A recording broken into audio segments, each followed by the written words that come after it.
Hello po sa inyong lahat. Panibagong ulam recipe na naman po ang aking isi-share sa inyo. Natiyak na magugustuhan nyo. Ito ang paksiw na pata. Kaya tara na, samahan nyo ulit ako dito sa aking kusina. Manood, matuto, at mag-enjoy. Welcome po ulit dito sa Bamba's Kitchen. Una kong gagawin ay papakulan ko yung ating pata ng baboy gamit ang pressure cooker. Mas mapapadali kasi ang pagpapalambot ng ating karne, lalo na sa tulad ko na naghahabol sa oras. Nilagyan ko lang ito ng pampalasa ng sibuyas, bawang at asin. Tsaka ko nilagyan ito ng tubig. Pinakuluan ko lang ito ng 15 minutes. Malaking pasasalamat din natin sa mga taong nakaimbento ng pressure cooker dahil mas pinadali yung ating pagluluto. After ko naman pinakuluan yung karne, ay umpisan na rin natin yung pagluluto. At ito yung sangkap na ating gagamitin. Bawang, sibuyas, dahon ng laurel, dried banana blossom, brown sugar, soy sauce, suka, at paminta. Naglagay lang ako ng mantika dito sa mainit na kawali. At igigisa ko lang yung ating bawang at sibuyas.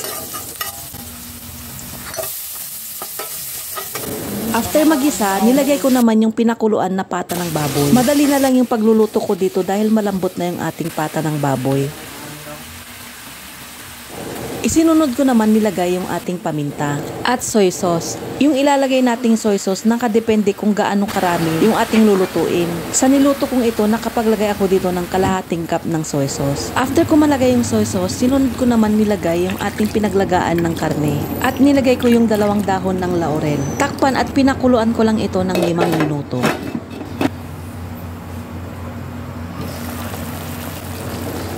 Isunod naman natin ilagay yung ating suka. Sugarcane vinegar naman po ang ginamit ko. Naglagay din ako dito ng konting MSG pampalasa. Nilagay ko na rin yung ating dried banana blossom.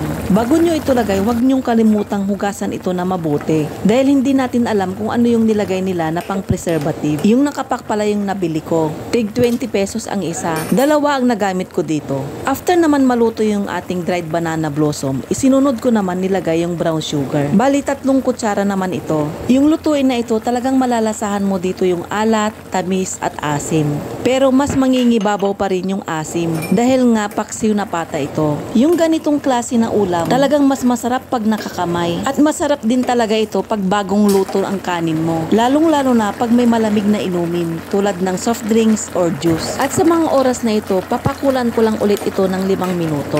Baka nag-iisip ka na naman kung ano yung iluluto mo sa mga susunod na araw. Try mo itong paksiw na pata dahil paborito din ito ng karamihan. Itsura pa lang talagang matatakam ka na at talagang mapapa-extra rice ka. Baka gusto nyo pong mag-request kung ano yung susunod kong lutuin. Paki-comment na lang dito, baka sa susunod na araw yun ang aking iluluto. Itatry ko sa abot ng aking makakaya. Pag nanonood ka pa sa oras na ito kabamba, baka hindi ka pa nakapag-follow and like sa Bamba's Kitchen. Pwedeng paki-follow and like para lagi kang updated pag may mga bago akong upload. At paki-like and share na rin ang video na to para maraming makapanood. Advance thank you sa iyo kabamba. Yan, magsandok na kayo ng kanin dahil luto na yung ating paksiw na pata. Makikita nyo naman na sobrang lambot ito. Tara, sabay-sabay na tayong kumain. Yung unang subo ko ay para sa inyo kabamba. Kita-kita ulit tayo sa aking next cooking vlog. Salamat sa panonood. Hanggang sa muli!